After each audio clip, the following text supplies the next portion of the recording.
Andouillette boasts several regional variants, but its most well-known form is associated with the city of Troyes. Pork tripe is soaked, scalded, sliced, and seasoned with aromatics like onions, nutmeg, and even champagne. It is then threaded by hand à la ficelle into its casing and simmered for several hours before being sold. It's a style that, according to legend, is so delicious it distracted the royal army from their mission to reclaim Troyes during the Wars of Religion, giving the Catholic League the opportunity to counterattack. On that day, Andouillettes de Troyes made history, says Laurent Jolivet, president and founder of POPY, a group that controls much of the market share of artisanal andouillette production. This is just one of the issues currently faced by the Association Amicale des Amateurs d'Andouillette Authentique, Friendly Association of Lovers of Authentic Andouillette, a group that, according to its current president, Jacques-Louis Delpel, was born as a joke, when 5 food critics began hosting regular andouillette-focused gatherings in the 1950s. Delpel, too, says he took his presidency for a laugh at first, but over time, he says, I started to take things a bit more seriously. I have to, and that's because this sausage can be even worse than its critics claim. When you've tasted a few, it's quite clear, says Delpel. Either it's very, very good, or it's disgusting. There's no middle ground. It's the AAAA's mission to separate these aggressive andouillettes from the crème de la crème. In a normal year, they make these decisions at a biannual tasting organized at Parisian Charcuterie School CEPROC. Today, about 25 producers both industrial and artisanal boast the 5A diploma. This year, due to the pandemic, an in-person meeting was not possible. But the association still found a way to do its duty. Culinary journalist and 5A vice president Vincent Ferniet recalls in late April receiving 2 vacuum-sealed packages of andouillettes at home, preparing them simply and tasting them plain to discern their unique aromas. One was a bit spiced, with sweet spices, like nutmeg, he recalls.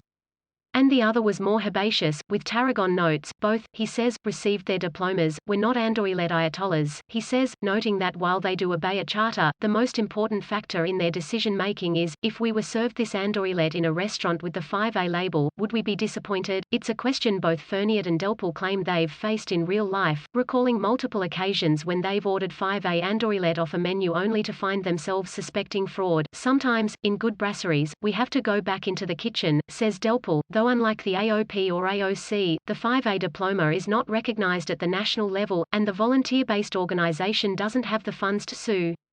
All they can do is ask nicely and, Ferniet says, we can always threaten to sic the fraud authorities on them. Because it's fraud, after all, it's sneaky but understandable that a bistro owner would lie about the provenance of his andouillette. After all, 5A is a marker of quality, which paves the way for a higher price tag. French people hate paying more for sausage or offal or charcuterie, Delpel says. They'll pay a lot for big cuts of meat or wine, but for an andouillette, when it costs more than 22–24 euros at a restaurant, they find that expensive. And that's not really fair, because there's a lot more work in an andouillette than in an entrecôte, and it's work that takes quite a lot of time and effort to master, not in the least because charcuterie school doesn't actually teach this skill, they teach charcuterie on the whole, hygiene and all that, says Delpel. But to make an andouillette?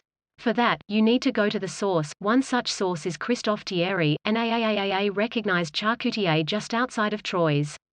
According to Delpel, pretty much all of the charcutiers who want to learn this traditional art spend a day or two with Thierry. He's one of the most serious ones out there, he says. He's been the most consistent since the beginning. Thierry is proud to propagate the art of this regional specialty at the charcuterie he inherited from his father. Of course I love doing it, otherwise I wouldn't have them. He says of teaching fellow charcutiers. I'm always proud and happy to share. He makes andouillettes on site every day according to his family's recipe, and despite the data, he says, every evening, we're sold out. Locals aren't the only ones tempted by it, either. Kyoto's Masaki Kubo first discovered andouillette at Paris Brasserie Lip, and in 2013, he became the first and only non-French holder of an AAAA diploma for the andouillette he makes and serves at his Kyoto bistro. Au bons morceaux, I go to Paris once a year, says Kubo. I eat a lot of 5A at the Andouillette Society gathering, ask how to make it, and think about ways to make it even better. Ferniet isn't surprised, noting that Japanese chefs who fall for a French product tend to work at it until they have achieved excellence. The proof, perhaps, is in the pudding or the pâté. At the 2019 Champion du Monde de Pâté Croûte, celebrating a local charcuterie from Lyon, the winner was Tokyo-based Osamu Tsukamoto of Cerulean Tower Tokyo Hotel, and the Japanese aren't the only ones developing a new taste for Andouillette. 30-year-old charcutier Adrien Delieu took over Charcuterie Marc Collin in Chablis with his partner, Gaëlle Hoffmann, when Collin retired in 2019. They maintain the 5A certification and continue to make traditional Andouillette, but, Delieu explains, they also try to modernize it a bit for a new generation. This summer, he has launched both an Andouillette pâté and croûte, wrapped in puff pastry, as well as a milder Andouillette sausage combining the tripe with meat and fat. The latter brings this dish, traditionally eaten in the winter, onto summertime tables, seeing as, Delieu notes, younger folks like to grill the sausage.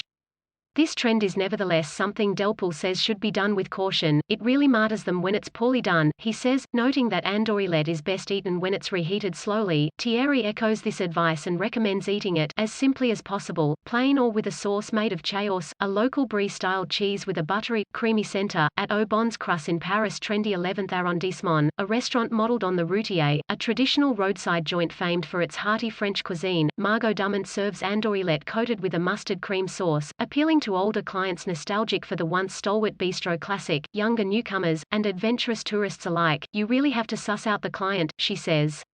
While she used to tell foreign diners that Andouillette was a type of sausage, she has since modified her sales pitch to indicate its assertiveness. In the US, I think, dishes are a bit less exuberant, she says with a laugh. You really have to warn clients that it's something they've never tried before. Some who brave it are surprised by how much they enjoy it. The food website The Daily Meal, after mocking its smell and claiming it's best eaten with a peg on your nose, acquiesced in saying that the taste is really pretty good.